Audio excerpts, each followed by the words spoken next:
DPR RI akan segera memproses surat Presiden terkait usulan pengisian jabatan Dewan Gubernur Bank Indonesia setelah pembukaan masa sidang pada 14 Agustus 2026. Dalam surpres tersebut, Presiden mengusulkan 4 nama, yakni Aida S. Budiman, Solikin M. Juhro, M. Anwar Basyori, serta Destri Damayanti.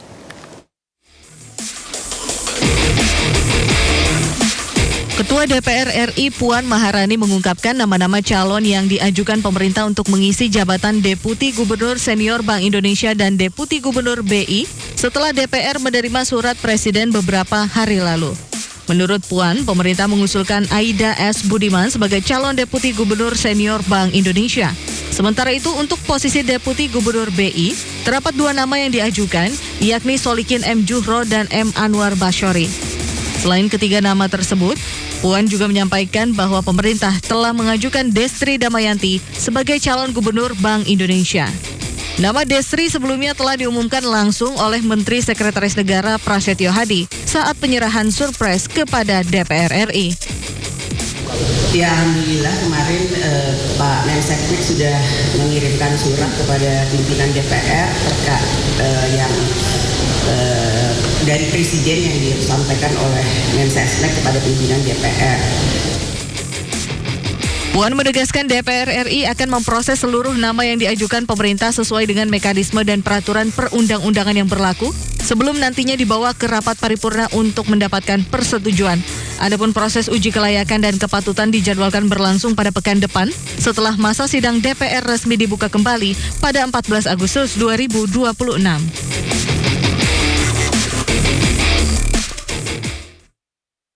Ya pemirsa, langsung kami ajak Anda untuk bergabung dengan visual terkini dari Gedung Kementerian Keuangan Republik Indonesia terkait tanggapan RAPBN 2027 oleh Menkyu Bapak Purbaya. Silakan pemirsa.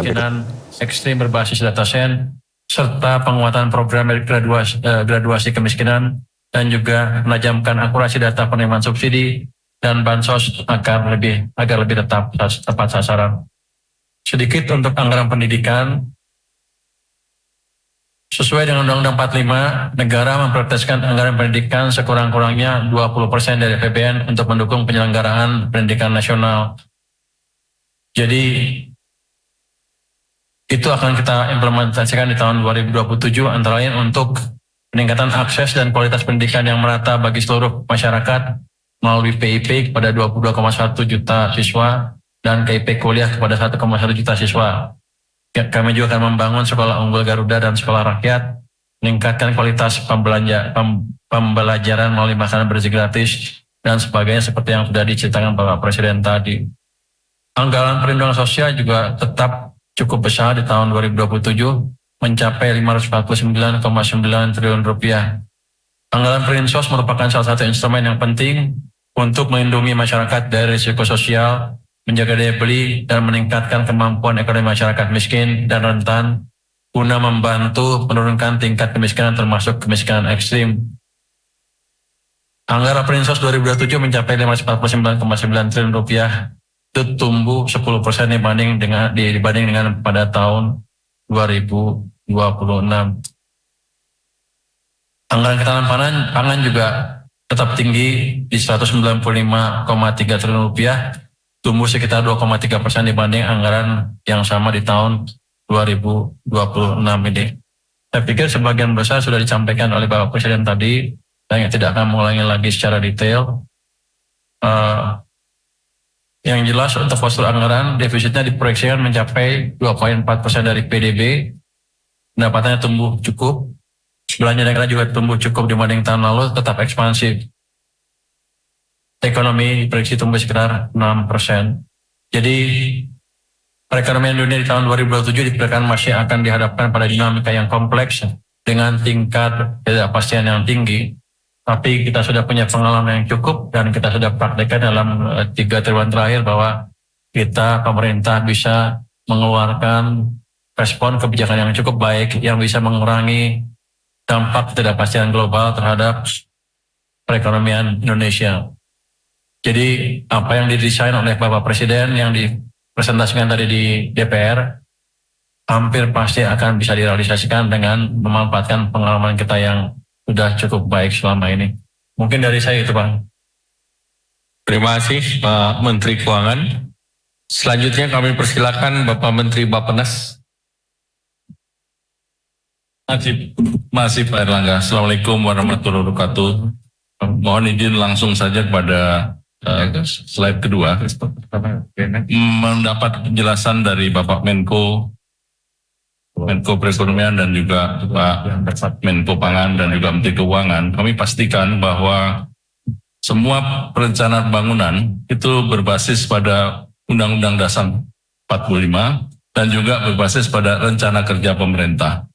Dan rencana kerja pemerintah yang disusun pada tahun 2027 ini merupakan kelanjutan daripada rencana kerja pemerintah tahun 2025, 2026, dan dalam tahun 2027 adalah akselerasi. Di mana akselerasi adalah tahun eksekusi bahwa APBN, BUMN, swasta, dan daerah bergerak untuk hasil nyata, dan ini merupakan dalam rangka pencapaian target 2029. Kemudian yang paling penting adalah bahwa ada penajaman di dalam rencana kerja pemerintah, khususnya dalam membuat program yang disebut sebagai rencana kerja dalam bentuk program kerja pengguna nasional di dalam klaster 8 klaster, di mana 8 klaster ini akan ada 80 program prioritas dan 8 klaster ini ada tercatat langsung saja pada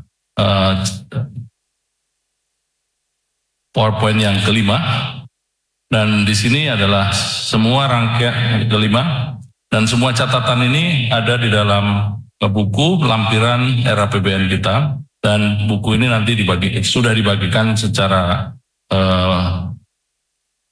paralel kepada semua instansi yang terkait, dan kami pastikan bahwa semua rencana kerja yang dilakukan oleh Bapak Presiden bersama pemerintah dan kementerian lembaga itu sejalan dengan Undang-Undang Dasar 45 dan juga Astacita dan juga rencana pembangunan jangka menengah dan jangka panjang nasional Indonesia.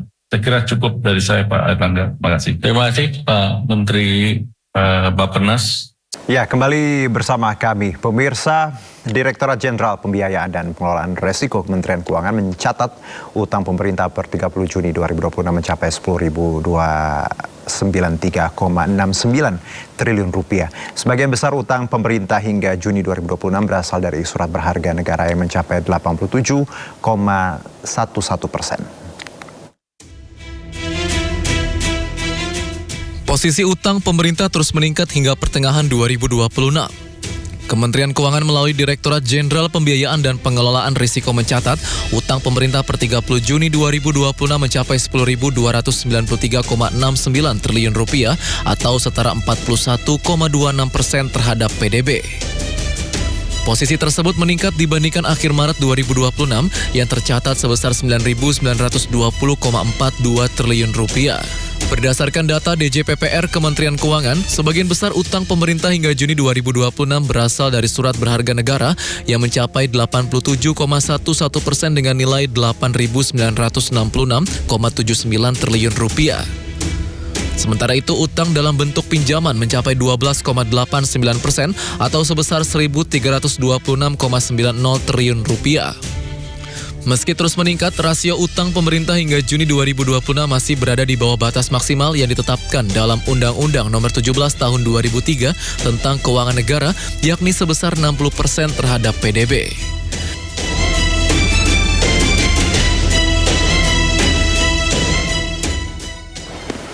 Presiden Prabowo Subianto berencana untuk mengalihkan sebagian keuntungan BPI Danantara untuk mendukung APBN dan difungsikan sebagai cadangan di kas negara. Rencana tersebut diakui menjadi salah satu bentuk kontribusi Danantara terhadap fiskal negara.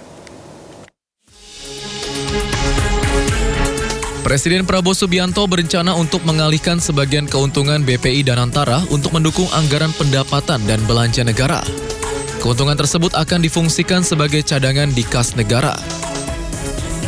Menurut Menteri Keuangan Purbaya Yudi Sadewa, wacana pengalihan dana tersebut saat ini masih sebatas ide. Pemerintah masih perlu melakukan pembahasan lebih lanjut mengenai rencana tersebut bersama Danantara, termasuk skema penyalurannya. Purbaya belum memastikan melalui pos apa dana tersebut nantinya akan dicatat dalam APBN. Danantara kan mengasihkan juga keuntungan kan Presiden merencanakan sebagian keuntungan sebagai cadangan APBN untuk APBN.